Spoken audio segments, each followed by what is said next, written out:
செல்வம் திகழ்கல்வி தீர்க்காயுள் செப்பமுயர் எல்லா நலங்களும் வந்தெய்திடுமே. நல்ல கணபதியை பூண்டவீரான் பாலகனாம் சித்தி கணபதியை கைதொழுதற்கால் முருகனே செந்தில் முதல்வனே மாயோன் மருகனே ஈசன் மகனே ஒருகை முகன் தம்பியே நின்னுடைய தண்டைக்கால் எப்பொழுதும் நம்பியே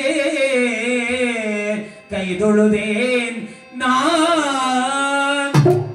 உருவாய் அருவாய் உளதாய் இளதாய் மறுவாய் மலராய் மணியாய் ஒளியாய் கதியாய் விதியாய் எனக்கு குருவாய் வருவாய் அருள்வாய் குகனே.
கைத்தலம் நிறைகனி கைத்தலம் நிறைகனி அப்பமுழவல் பொறி கப்பிய கரி மோகன் அடிபேணி. கைத்தலம் நிறைகனி கைத்தலம் நிறைகனி அப்பமுழவல் பொறி கப்பிய கரி மோகன் அடிபேணி.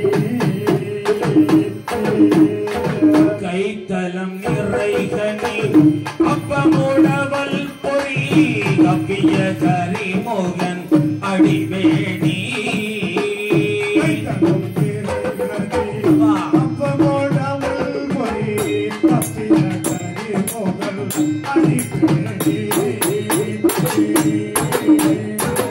கற்றிடும் அடியவர் புத்தியில் உரைபவர் கற்றிடும் அடியவர் புத்தியில் உரைபவர் கற்றிடும் அடியவர் புத்தியில் உரைபவர் கற்றிடும் அடியவர் புத்தியில் உரைபவர் கற்பகம் எனவென கடிதேவோ.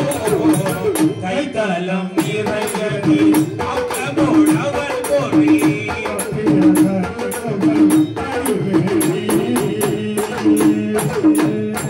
துயரது கொண்டு சுப்பிரமணி படு அப்போதரதனை தெய்வமாகி அப்புற மகளுடன் அச்சது முருகனை அக்கணமணமருள் பெருமாளி அக்கணமணமருள் பெருமாளி அக்கணமணமருள் பெருமாளி. ஐந்துகரத்தனை ஆனை முகத்தினை இன்னின் இளம் துறை போலும் எயிற்றினை ஆனை முகத்தினை இன்னின் இளம்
நமது ஆண்டோர்கள் சான்றோர்கள் அறிஞர் பெருமக்கள் வகுத்து தந்த முறைப்படி நாம் வணங்க வேண்டிய தெய்வங்களை நான்காக சொன்னார்கள். அதை எப்படி சொன்னார்கள் தெரியுமா? எப்படி ஐயா? மாதா பிதா குரு தெய்வம் என்று சொன்னார்கள்.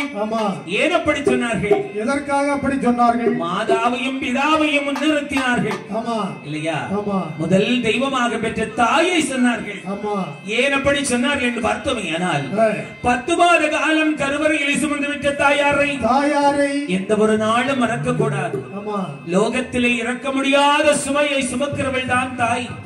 அப்பேற்பட்ட உன்னதமான தெய்வத்தை முதல் தெய்வமாக ஆண்டோர் சான்றோர் பெருமக்கள் சொன்னார்கள். அதன் முறைப்படி நாம் அத்தனை பேரும் இந்த அடியவன் யாரை நான் மறந்தானாலோ மறந்தாலோ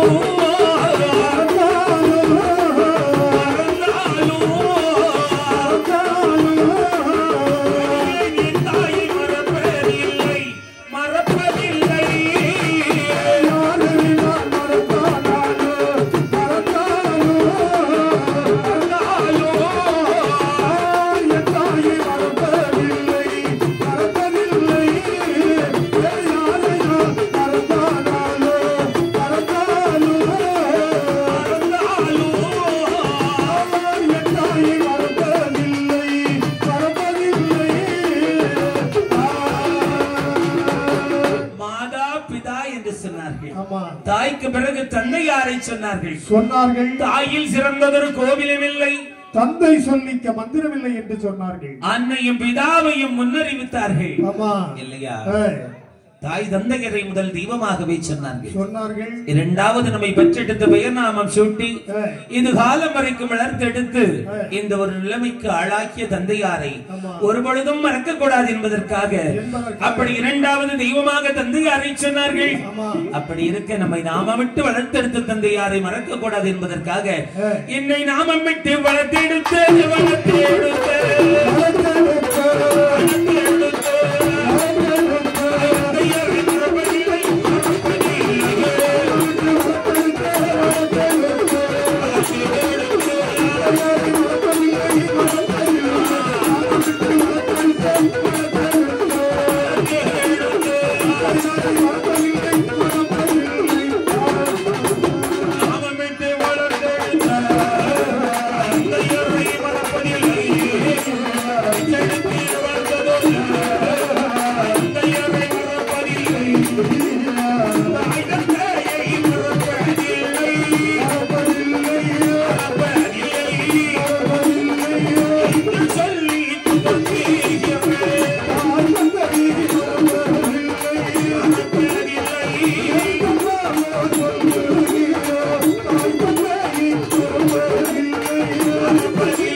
குருவை சொன்னார்கள். பன்னருள் வேதங்கள் கற்றுணர்ந்தாலும் குருவருள் இல்லை என்று சொன்னால் திருவருள் இல்லை என்பார்கள். குருநாதர் இல்லாத ஒரு வித்தையை குருட்டு வித்தை என்பார்கள். பொதுவாக எந்த ஒரு தொழிலாக இருந்தாலும் சரி, கலையாக இருந்தாலும் குருநாதர் ஆசான்மார் என்பது வேண்டும். குருநாதர் இல்லாத வித்தை குருட்டு வித்தை ஆகிவிடும் அல்லவா? ஆகையினாலே என்னுடைய பள்ளி பருவத்திலிருந்து இன்றைய தினம் வரைக்கும் நிறைய குருமார்கள் உண்டு, ஆசான்மார்கள் உண்டு. அத்துணை பேரையும் வழங்கிக் கொண்டு மட்டுமல்லாமல் பழமையான கிராமிய கலையான இந்த வில்லுப்பாட்டினை எனக்கு சொல்லிக் கொடுத்த எனது அன்பு தந்தையார் பி முத்துகிருஷ்ண பிள்ளை அன்னாரை இந்த தொழிலின் குருவாக வணங்கிக் கொண்டு மட்டுமல்லாமல் நமது கன்னியாகுமரி மாவட்டத்திலே எங்களது சொந்த ஊரான கடற்கரையும் பதியத்திலே வாழ்ந்து மறைந்த தாத்தாமார்கள் கவி சக்கரவர்த்தி பெரும் புலவர் பெருமக்கள் கேவோ மகாதேவன் பிள்ளை அண்ணாவி அவர்களை வணங்கிக் கொண்டு கேவோ தங்கப்பா பிள்ளை அண்ணாவி அவர்களை வணங்கிக் கொண்டு நான் உறக்கமதி மறந்தாலோ குருவை மறப்பதில்லை வாத்தியாரை பொழுதும் மறப்பதில்லை சொல்லி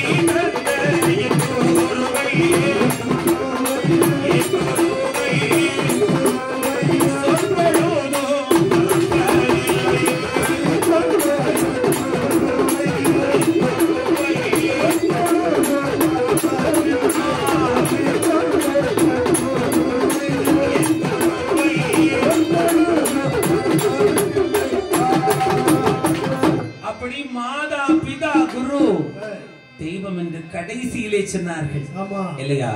மாதா பிதா குரு தெய்வம் என்று ஆண்டவன் எம்பெருமான் ஈசனை கடைசியிலே சொன்னார்கள் இல்லையா?